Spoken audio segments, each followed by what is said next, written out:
question. I was going to ask about challenges, and you all have just kind of moved into that area very nicely. So how, if you could, make any recommendations or suggestions for those who are in positions to help or to sustain you or affirm who you are, as well as be partners as in the pursuit of change. What are some of the things that leaders, educators, administrators can do to help advocacy in terms of you as individuals, and then obviously in terms of systemic change? What do you see as opportunities for leaders to do?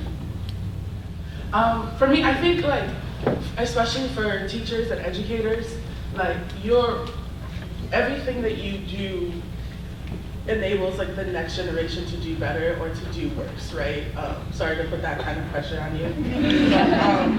But it like, that's how it's just like our parents get to just like teach us the things that we're going to take into the world. Our teachers also teach us things that we're going to take into the world, right? And so when like talking about how students find commonality with our teachers, and we see like when you see a teacher like of color, then you're going to go towards that person because they look like you, you know they're going to understand you.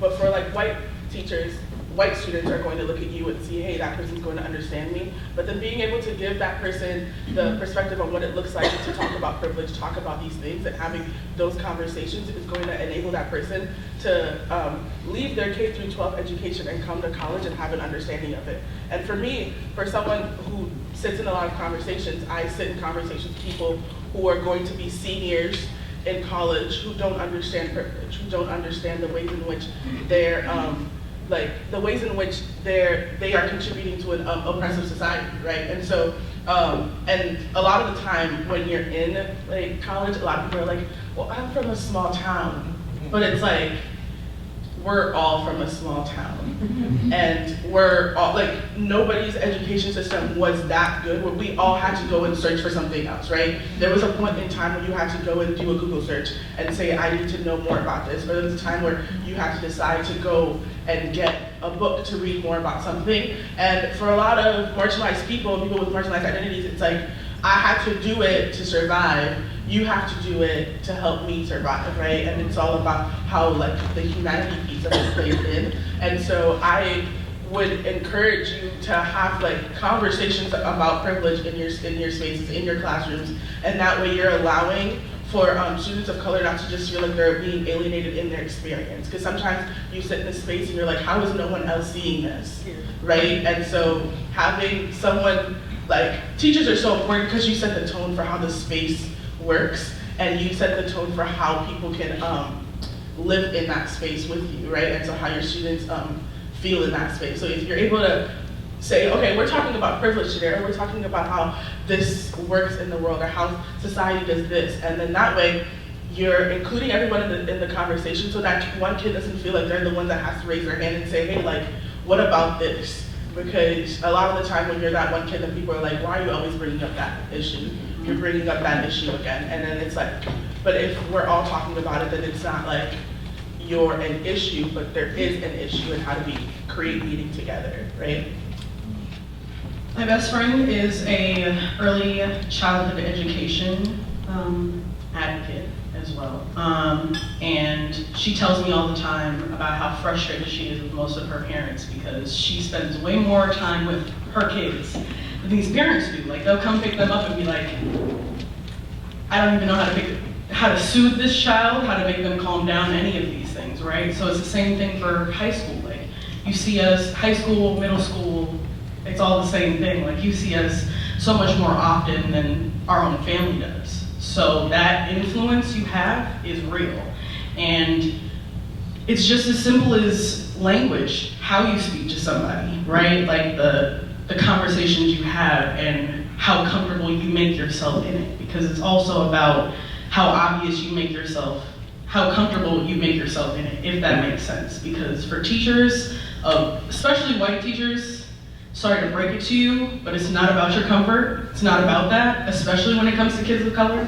When it comes to the kind of attacks that we go through every day, like I said, through social media, like, it's not about you being comfortable. It's about being able to support that child. And I think that that's the biggest injustice I saw when I was in high school, was just white teachers being afraid of having the conversation, white teachers being concerned that they weren't going to say the right thing, when in reality, I'd rather you say something than nothing at all, you know, because that makes me feel seen, that makes me feel like at least you're trying. So for me, I think to shorten that up, it's just about remembering that in these conversations, you're gonna be uncomfortable. You're gonna feel attacked sometimes and get defensive, and it's gonna feel useless, but every part of it counts, because us understanding each other is the goal. I would hope for everybody here, is understanding your students and being able to give them the support not only that they need, but they deserve. I just want to piggyback what I wrote down goes right with what you're saying. I really need people to stop having conversations that they're not qualified to have.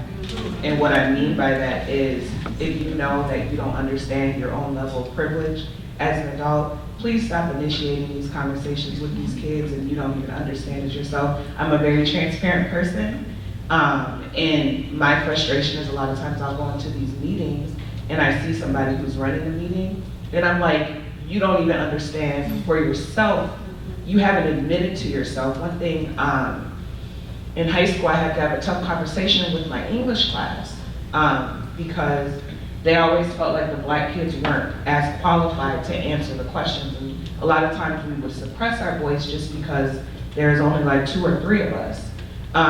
And so I had to have a conversation where it was almost like an apology letter, and it said, I'm not upset at you for being racist, because what we don't understand is sometimes it's not your fault.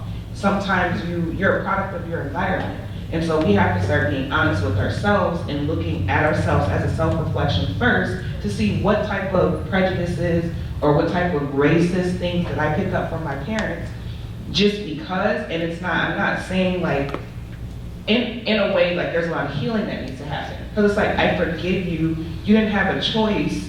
If your parents were racist and taught you these things, or your parents, like even my parents, there's certain things that I know I do as a woman of color because my parents taught me that. And you don't think about the fact that you're actually being prejudiced or being racist, whatever we want to call it. And so you didn't sit and have a self-reflection with yourself, so now you're trying to have a conversation and you don't even really know you. And so like what I try to encourage people, really dig down, and it is part of being uncomfortable. And so it's like, I do want these teachers, these white teachers, to have these conversations, but a lot of the problem is why there's miscommunication. A lot of these teachers aren't even qualified to have the conversation themselves because what they're talking about, they don't even understand for themselves. So, furthermore, if you feel like you don't even have that proper training, and it's something that's tough to me, for you to have to sit yourself down and look yourself in the mirror and say, you know what, there's actually some stuff that I'm not doing right.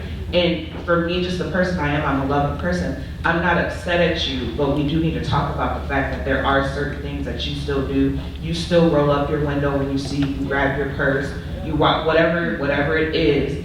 You can't fix a problem until you confront that there is a problem. And I feel like there's a lot of people, especially adults, who don't want to confront the fact that they have their own set of issues, and then they're trying to teach and encourage other students to do this, do that. But it's like, you have to be doing this yourself first. And as adults, it's always harder to like untrain ourselves. But being honest with yourself, like, you know what, I'm actually not qualified to lead this discussion. Let me bring somebody in who's better qualified. Or let me bring in a person of color to actually initiate it. Because being honest, sometimes what might need to happen is you bring somebody else in and you actually need to be a part of the training yourself.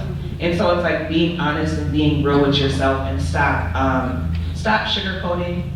Like that is my main thing that frustrated me. Stop sugarcoating. Just be real with the kids, be honest. Because I think that's a part of just the problem with society, period, not even talking about race. We like to sugarcoat or try to help protect kids. It's 2019. They're gonna figure out the information regardless. And so it's like, if you really wanna have an impact, you need to make sure that if you're trying to really shape a child's mind, that you're making sure you have the proper understanding of whatever you're trying to shape them to do, so that you can be more of an influence to them. Saying you're not going to talk to a kid about something doesn't mean they're not still going to figure out what's going on. It means that they're just going to be improperly educated on that issue. And then just be genuine. Like, these conversations are tough. They're always gonna be tough. I love when a room feels uncomfortable, because that means that we're getting somewhere, because we need to confront these things.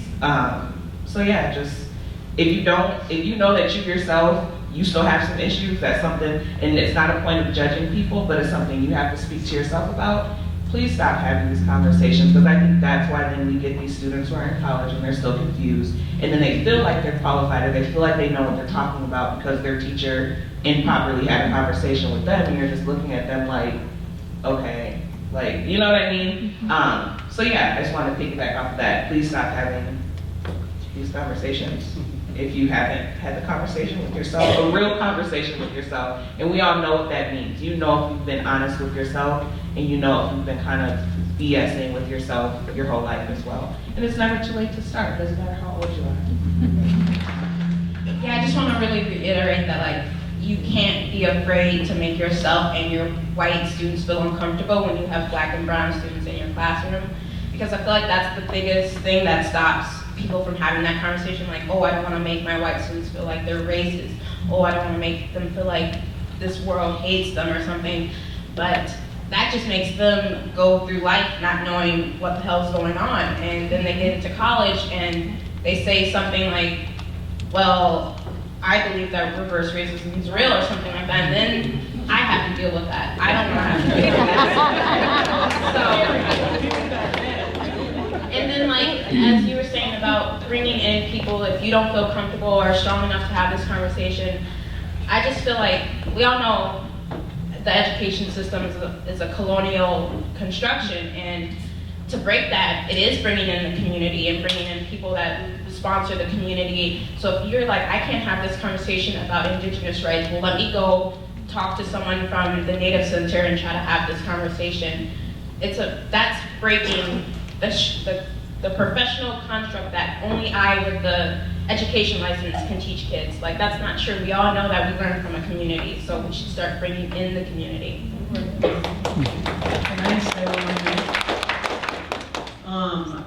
I just feel like also not sticking to a curriculum is important for like English and history teachers sometimes, because I know that a lot of useful time spent for me, my junior year especially, was in my history class when all of this stuff was going on, when all of these murders were all over Facebook and, like I said, Twitter, just all over in all of our faces. My history teacher would take out like 20, 30 minutes of the class to just have a conversation when those types of things happen, and things inside of the school too, like suspensions that everybody heard about and the teacher also heard about too, like making space for your students to process is really important, because more often than not, we don't have time to process. And that's what desensitizes us. And that's what stops us from having those conversations.